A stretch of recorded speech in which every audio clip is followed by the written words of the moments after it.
এয়ারপোর্টের মসজিদে নামাজ বন্ধ, যাও না কোন মায়ের বেটা আছে খোলো। যখন এয়ারপোর্টে মসজিদে ঢুকছে,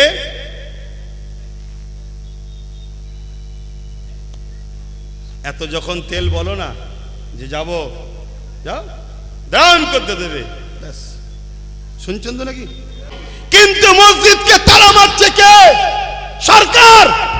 মসজিদে নামাজ বন্ধ করছে কে? সরকার। তো সরকার তো আর আমার ফতোয়া বুঝবে না, আমার কথা তো গুরুত্ব দিলে না।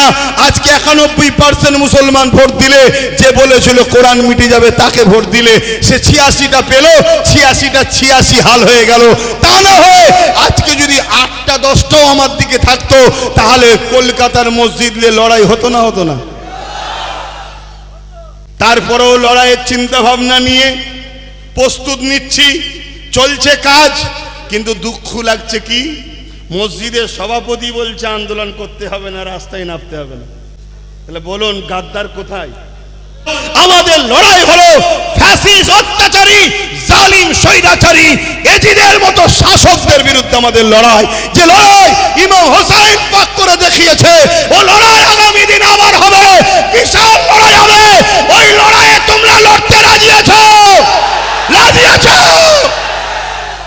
আর এই কথা যখনই বলবো, গাদ্দারের চালারা তখন আমার পিছনে মিডিয়াতে শুরু হয়ে যাবে। এটা পরীক্ষা। এ পরীক্ষা নিয়েছে সৈয়দুনা ইব্রাহিম সাল্লামকে, এ পরীক্ষা নিয়েছে সাহাবা হুজুরদেরকে, এ পরীক্ষা নিয়ে হয়েছে ভারতবর্ষের বুকে আমার আপনার পীর ও মুর্শিদ মুজাদ্দিদুজ্জামানকে, এ পরীক্ষা নিয়ে হয়েছে হযরতে মুজাদ্দিদ আল-পেসানিকে, এ পরীক্ষা নিয়ে হয়েছে সুলতানে হিন্দ গরিবে নওয়াজকে। মনে রেখে দিও, যুগে যুগে তারা মজলুমদের দিকে ছিল, জালিমদের দিকে তারা যায়নি। আজকের দিনে আমাদেরকে আল্লাহ পরীক্ষা নেবে, আমাদেরকে ধৈর্য ধরতে হবে, সবর করতে হবে, ঐক্য হতে হবে, লক্ষ্যস্থল ঠিক রাখতে হবে। ডায়ে বায়ে চলে গেলে হবে না। শুনছেন তো? লক্ষ্য টার্গেট ঠিক রাখতে হবে।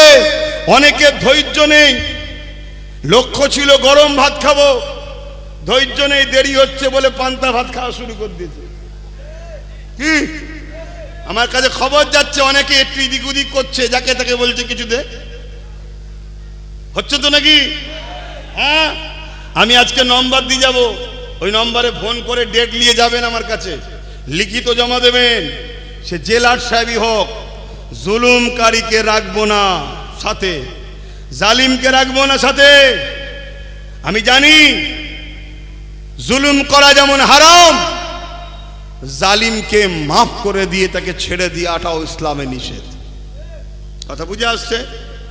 তাহলে জুলুমের বিরুদ্ধে লড়তে হবে, কিন্তু জুলুমের বিরুদ্ধে লড়তে গিয়ে নিজে যেন জালিম না হয়ে যায়, এটাকেও মাথায় রাখতে হবে।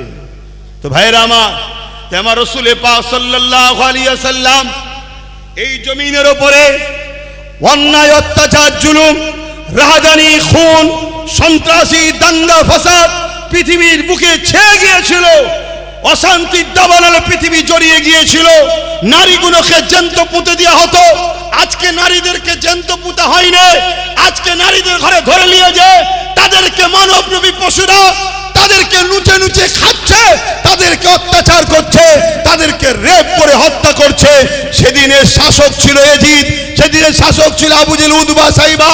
তারা এই অত্যাচারী নারীদেরকে যারা অত্যাচার করে এদের বিচার করতে পারে না। আজকে তাদের উত্তরসূরিরা বসে আছে। আজকেও নারীদের উপরে যারা জুলুম করছে, তাদের অত্যাচার যারা করছে, তাদেরও বিচার আজকের এরা করতে পারছে না। কেন করতে পারছে না? একটাই কারণ, আমরা ঘুমিয়ে আছি। তাই আমাদের উলামাদের জাগতে হবে, আমাদের ইমামদের জাগতে হবে। আমি সম্মানের সাথে আলেম উলামা মুফতি মাওলানাকে আহ্বান জানাচ্ছি, একটু ভেবে দেখুন, যদি ওমরে ফারুক অর্ধেক পৃথিবী চালায়, আবার মসজিদের ইমামই করে, অর্ধেক পৃথিবী চালায়, মসজিদের ইমামতি করে, উমর ফারুক যদি মসজিদের ইমাম হয়, অর্ধেক পৃথিবী চালাতে পারে। আমার ইমাম ভাইরা, আপনারা ইমাম হয়ে কেন একটা পঞ্চায়েতের প্রধান হতে পারবেন না? বলুন, কেন হতে পারবেন না? কে আপনাদেরকে শিখালো যে এইদিকে থাকা যাবে না, ওদিকে যাওয়া যাবে না, রাজনীতির কথা বলা যাবে না? এটাই তো ধ্বংসের কারণ। আজকে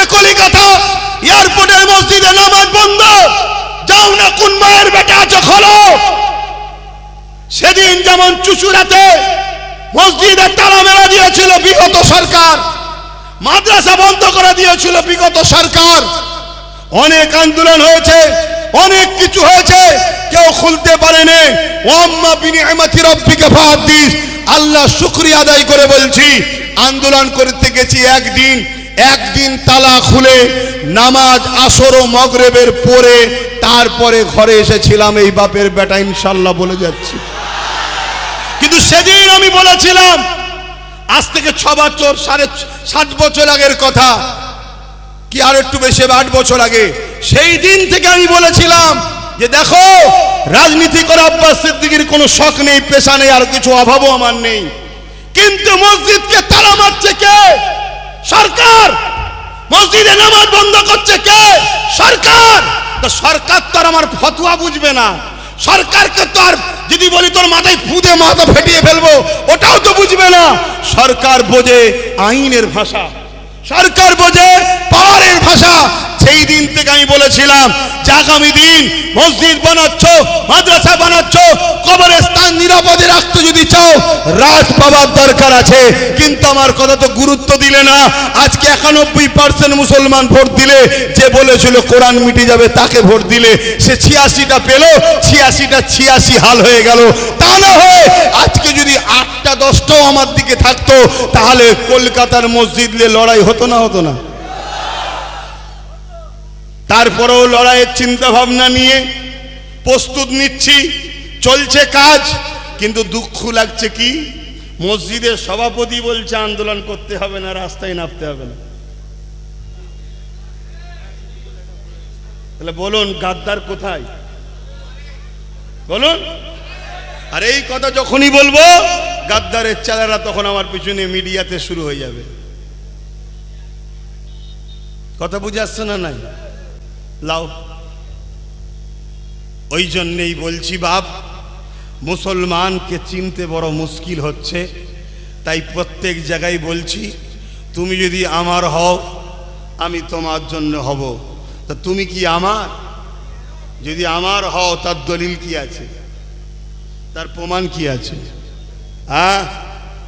আজকে এয়ারপোর্ট মসজিদের জায়গায় হয়েছে, মসজিদের এয়ারপোর্টের জায়গায় মসজিদ হয়নি, মসজিদের জায়গায় এয়ারপোর্ট হয়েছে। ঠিক আছে, রানওয়ে বাড়ানো দরকার, হ্যান দরকার, তান দরকার, অবশ্যই দেশের উন্নতির পক্ষে আমরা। ঠিকই তো নাকি? দেশের কোনো ক্ষতি হবে এটা নয়। কিন্তু দুনিয়ায় তো আরো জায়গা আছে, শুধু মুসলমানদের মসজিদটাই নজর পড়ছে কেন? অনেক রাস্তার উপরে তো অনেকের অনেক কিছু আছে, সেগুলো নজরে পড়ে না তো। রাস্তার বীজখানে আছে, পুরো বীজখানে, কই নজরে পড়ে না তো। শুধু আমাদের টার্গেট কেন? একটাই কারণ, জানে এ জাতির হয়ে লড়াই করার কেউ নাই। এ জাতির যারা নেতৃত্ব দিচ্ছে তাদের বেশিরভাগটাই তো জালিমরা জানে আমাদেরই। তাই তো আজকে যা খুশি করছে। এখনো সময় আছে, সংগঠিত হও, ঐক্যবদ্ধ হও, একতা হও। কারোর উপরে জুলুম করার জন্য নয়, কারো বিরোধী করার জন্য নয়। একতা হব অন্যায়ের বিরুদ্ধে লড়াইয়ের জন্য, সত্যেরকে বাঁচাবার জন্য, ন্যায়ের পক্ষে থাকার জন্য, মিথ্যাকে মিটাবার জন্য। ঐক্য হও। আমাদের লড়াই কোনো ধর্মের বিরুদ্ধে নয়, আমাদের লড়াই হলো সন্ত্রাসের বিরুদ্ধে। আমাদের লড়াই কোনো জাতির বিরুদ্ধে নয়, আমাদের লড়াই হলো ফ্যাসিস্ট, অত্যাচারী, জালিম, স্বৈরাচারী, এজিদের মতো শাসকদের বিরুদ্ধে আমাদের লড়াই।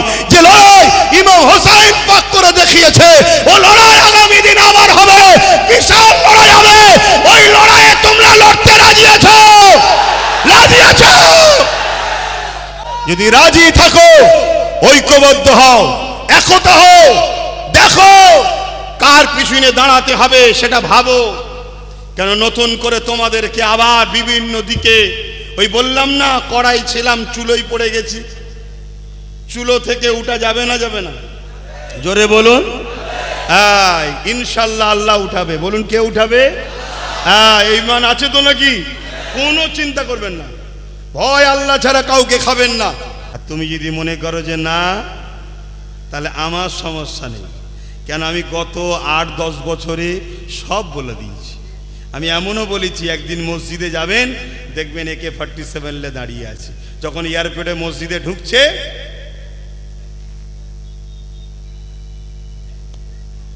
এত যখন তেল বলো না যে যাবো, যাও দান করতে দেবে, ব্যাস। শুনছেন তো নাকি? কিন্তু এইটা যার হাতে আছে তাকে কন্ট্রোল করতে গেলে কি লাগে? হুজুরের ফু লাগে? বলবেন তো জুম্মার দিনে ইমামের খুতবা লাগে? মুরগি জবাই করতে লাগে? কি লাগে? তা আব্বাস সিদ্দিকী ওইটাই বুঝিয়েছিল, কিন্তু বুঝলে না তো। ওইটাই বুঝিয়েছিল যে আসো আসো ঐক্যবদ্ধ হও, তা না করে কোরআনের দুশ্মনকে দিল 91% মুসলমান ভোট। কে? কোরআনের দুশ্মন, যে বলেছিল কোরআন শেষ হয়ে যাবে আমার উন্নতি। শুনছেন তো? আর আল্লাহ খোদা তাকে এমন শেষ করেছে, তার আপনজনরাই তাকে ছেড়ে পালিয়েছে। ঠিক তো নাকি? কিন্তু আপনাদেরকে আর একটা কথা বলে যায়, যারা তাকে ছেড়ে চলে গেছে তারাও কত বড় গাদ্দার, চিন্তা করুন। হ্যাঁ, যে এতদিন ছিলিস যার সাথে, বিপদের দিনে তাকে ছেড়ে দিলি, কৌশল তার সাথে থাকতে পারতিস। কি আমি তার লোক নয়, তারপরেও বলছি তাকে ছেড়ে দিলি।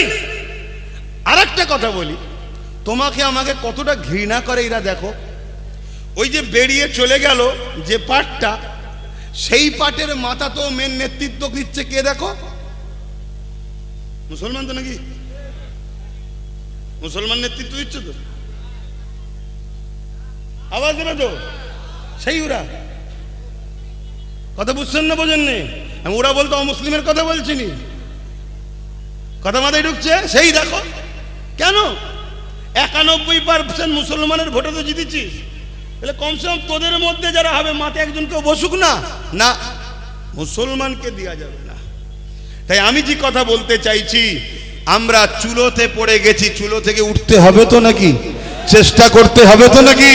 চেষ্টা করা আমাদের কাজ। বিজয় কার? সাহায্য করবেন কে?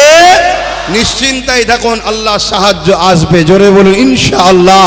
কিন্তু আমার বক্তব্য যেটা, চুলো থেকে তোলার তো চেষ্টা করছি, কিন্তু চুলো থেকে উঠে আবার কড়াই পড়ে যাবেন না তো? কেন আরো অনেকে কড়ালে ঘুরছে, শুধু তোমাকে আমাকে ফেলবে বলে। মুসলমানকে শুনছেন না? কড়ালে ঘুরছে, আয় আমার দিকে, আয় আমার দিকে, আয় আমার দিকে আয়।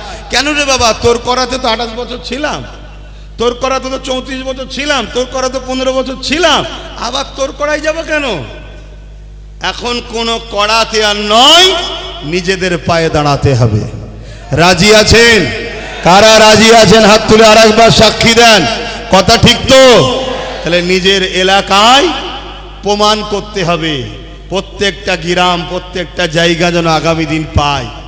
আর কিছু মুসলিম মুনাফিক রয়েছে, তারা এখন আবার কোরআনের দুশ্মন, মসজিদের দুশ্মন, মাদ্রাসার দুশ্মন, দিনের দুশ্মনদের সঙ্গে আবার ঝান্ডা নিয়ে ঘুরছে। জানতে হবে এরা প্রকাশ্য প্রমাণ হয়ে গেল এরাও হলো মুনাফিক, এজিদি মুসলমান। ঠিক না বে ঠিক? যাক, সময় তো কম, মাগরিবের দিকে যাচ্ছে।